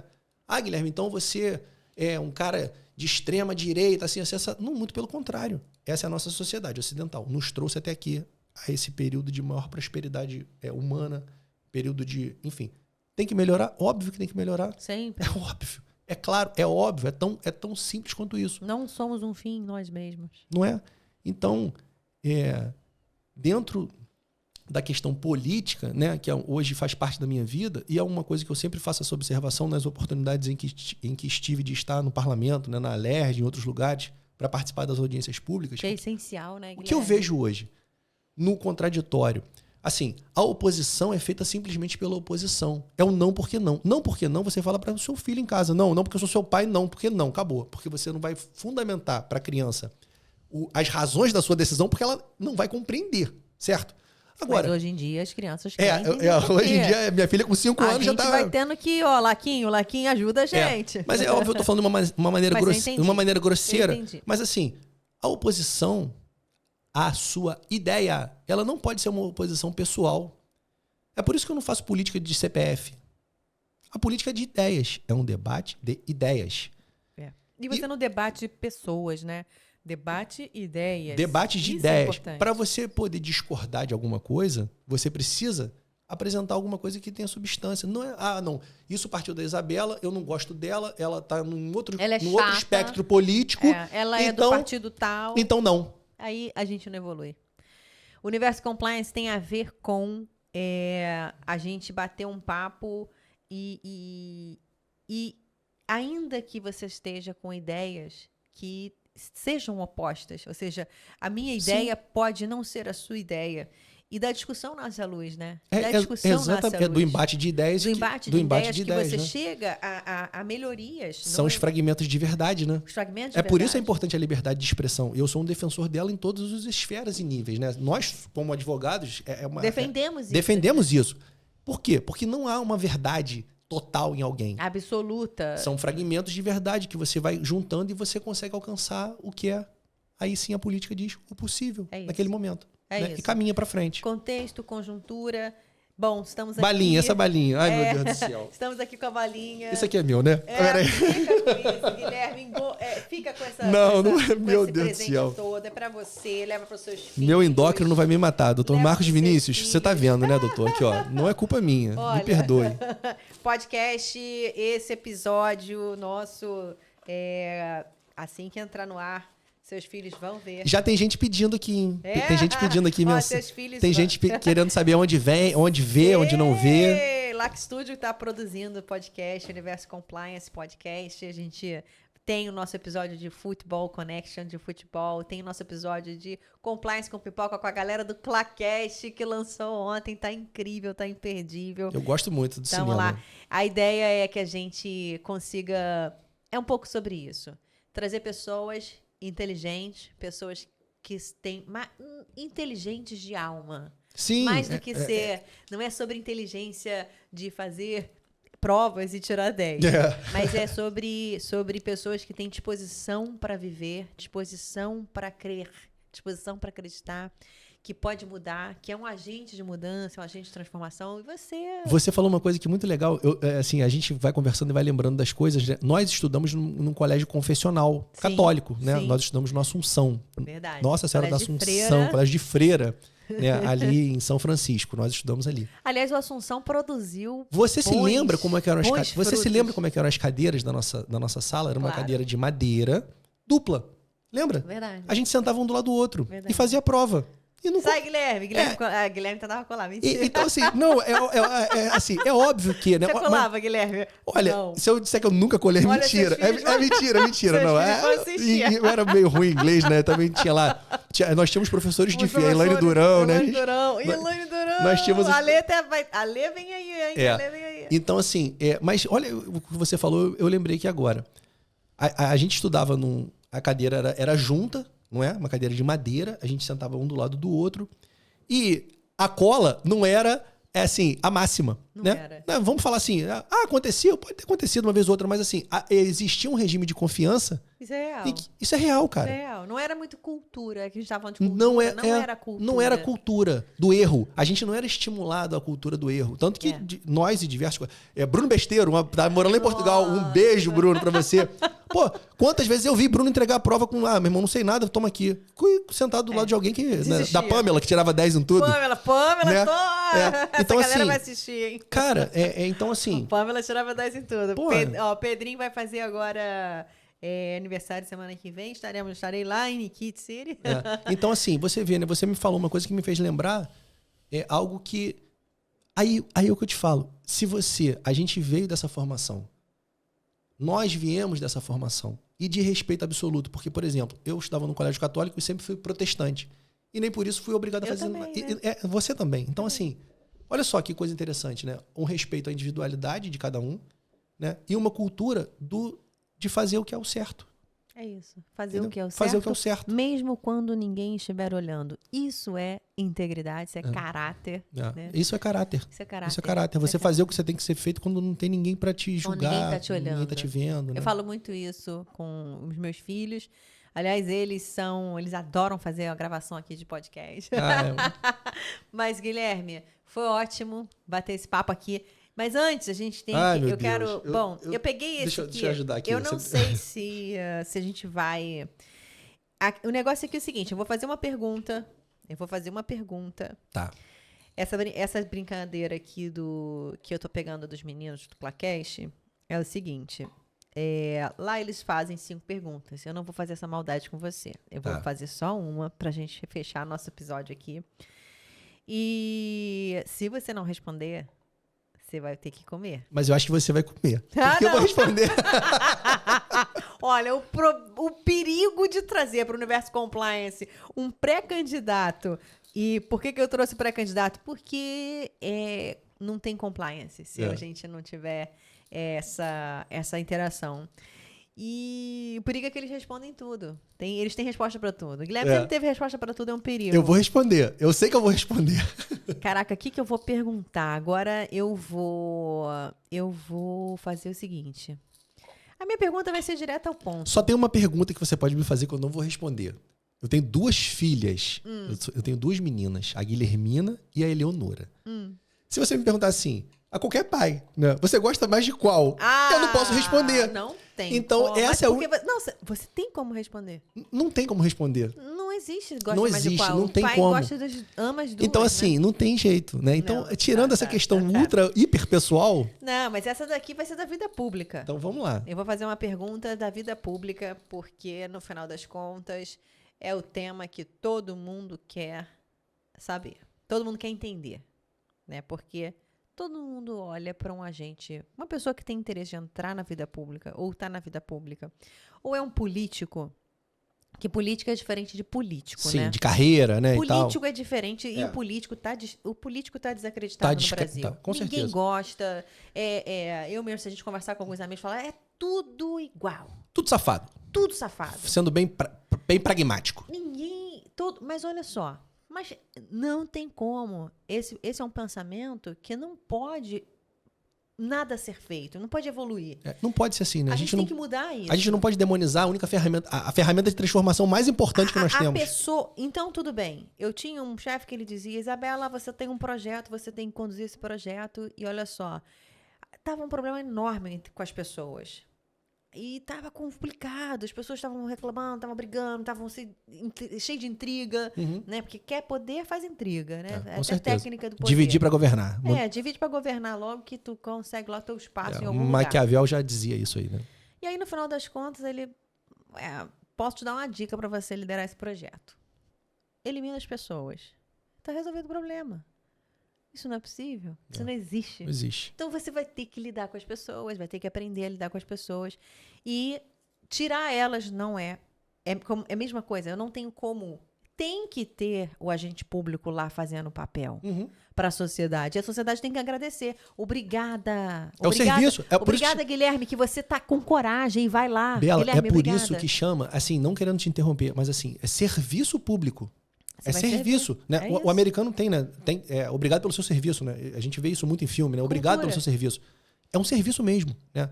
Volto a dizer, os salários não são os melhores em vista da função e da responsabilidade que você carrega. Mas é o suficiente para te remunerar. Mas é um serviço. Você está disposto a fazer aquilo ali, é um serviço. Se você quiser enriquecer, a política não é o melhor caminho. Não vai para Não vá para a política. Não vai para Se você quiser enriquecer, não vá para a política. Vá procurar outra coisa para você fazer. Ali é um serviço. É um temporário, é um tempo. É um tempo de serviço. É um tempo de então, serviço. é o que eu digo assim, por exemplo, eu não vivo da política. Eu sou advogado, mantenho meu escritório. Obviamente que quando você está se dedicando a alguma atividade pública, o seu tempo fica mais escasso. Sim. Mas você tem que ter uma atividade. Ser político, no meu entendimento, não é carreira. Não. Ser político é um serviço. É um serviço. É um chamado. É uma missão. É uma missão. Você vai ali, entrega e pronto. E vai tocar da sua vida, vai cuidar das suas coisas, né? Ou vai experimentar outros desafios. Então, assim, é por isso que eu sou muito relutante com aquelas pessoas que insistem em estar sempre nos mesmos cargos ou sempre nas mesmas posições. Sem deixar espaço para entrar. Sem deixar espaço. Então, por exemplo, você, sei lá, você foi vereador, é legítimo que você queira ser prefeito. Depois que você for prefeito, é legítimo que você queira ser deputado. Mas ficar mais de 10 anos num cargo não tem sentido. Não faz sentido, né? Tem que oxigenar. Não faz sentido. No meu entendimento, não faz sentido. Então, vamos lá. Se você responder... Eu não vou chupar, não. Eu tô tão curioso que eu tô... Como a gente está no podcast Universo Compliance, no Brasil, a gente sabe muito bem que dar, oferecer, receber propina pela Lei Anticorrupção Brasileira, LAC, é crime. E tá lá, né? Você tem todo o modus operandi do que não pode ser feito na relação entre a empresa e a administração pública. Você já recebeu propina? Oferta de. Né? Oferta de. Todo dia você tem uma oferta de. Não tem jeito. E o artigo fala, né? Receber, dar. É crime. Ele fala vários. Está previsto também no Código Penal. Né? Isso é um crime. Isso é um tipo penal. Né? É corrupção ativa, corrupção passiva. E se você for funcionário público no exercício da sua função, pode ser peculato, enfim, diversos. Né? Eu não sou criminalista, mas enfim. A corrupção... Você nunca recebeu uma propina, você já recebeu... A proposta de alguém te pagar uma propina. Todo dia. Todo agente público, em algum momento, ele se depara com essa situação. Porque é algo quase que cultural brasileiro. Na verdade, a corrupção é uma coisa humana, né? É intrínseca ao ser humano, né? Enfim, Judas andou com Jesus, viu os sinais que Jesus fazia, sentou na mesa da última ceia e vendeu Jesus por 30 moedas de ouro, traiu a confiança daquele que era o Salvador. E o que você fez, né? Quando recebeu a oferta? Olha, o primeiro passo que a gente tem é interromper, né? Assim, interromper o processo, né? Então, quando você sente que a conversa já não está indo para o lado que você já percebe, né? Você sabe, né? O corpo vai falando. Você vai... Aquelas insinuações, você agradece, meu amigo, tenha uma boa tarde aqui e tal, e bota para fora e, enfim, vida que segue. Né? Agora, é muito difícil você estar num cargo público e não passar por isso. Isso acontece. Ou seja, você vai passar por isso. Você vai passar por isso. Eu uso sempre o exemplo. É visado demais. O exemplo assim, a gente procura ser como a garça, né? A garça anda na lama e não suja a pena dela. Agora, assim, Isabela, não tem mais cabimento, não cabe mais hoje ninguém sentar aqui que pretende disputar uma posição que eu pretendo e falar um monte de mentira, falar um monte de história. eu sou o baluarte disso, Eu daquilo nunca outro. recebi Não, propina, não, eu sou um santo anjo. Oferta. As pessoas sabem, falam assim, você não tem nem credibilidade no que você está falando, porque a pessoa sabe que isso é mentira, entendeu? Então, assim, a maneira como você lida com o desafio é que faz a diferença. Como a gente muda esse cenário, né, Guilherme? Esse cenário é um cenário cultural. Cultural. Você muda com a cultura. Como que a gente desmistifica isso também? Mostrar para as pessoas que fazer o certo é muito melhor do que fazer o errado. Né? Acabou que a gente não teve nem tempo de entrar nessa questão, né, do lobby, né, da advocacia administrativa, né, dos grupos de interesse. Isso já dá um né? outro episódio. É outro interesse. Né? O Roberto Mas, Lira aliás, Filho é uma tem, agenda caríssima, que custa caro.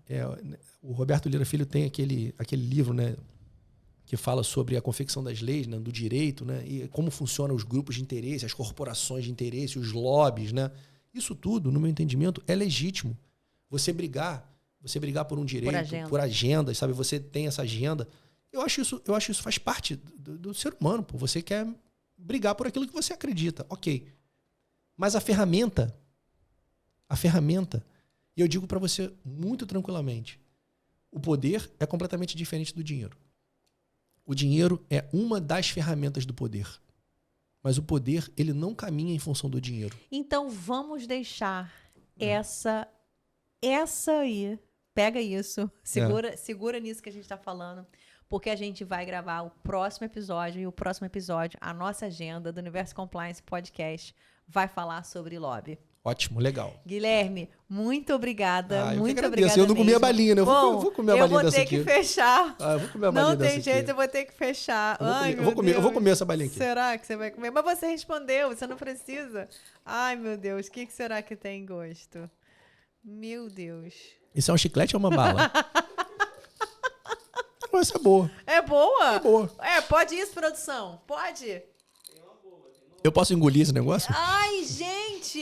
Olha, acabei de saber aqui do Dudu que uma é boa. Tu pegou o fruto bom. Então eu peguei a boa. Meu Deus! Ó, assiste a gente no próximo episódio que a gente vai falar sobre lobby. E essa é uma agenda que eu acho que todo mundo quer saber, porque ela é uma agenda cara, é uma agenda que há enormes grupos de interesse. E, aliás, os escritórios estão assim, ó. Lotados, só por conta dessa agenda. Gui, super obrigada e tamo junto. Eu que agradeço, Isabela. Obrigado. Assim, agradeço demais, assim, de ter te reencontrado aqui, assim, né, nesse momento seu de superação, de construção, enfim, reconstrução. Obrigado aí, obrigado, né, aos meninos aí que estão ajudando a gente aqui na técnica. E mandar um beijo para todo mundo, né, para os nossos colegas que forem nos assistir, né, enfim.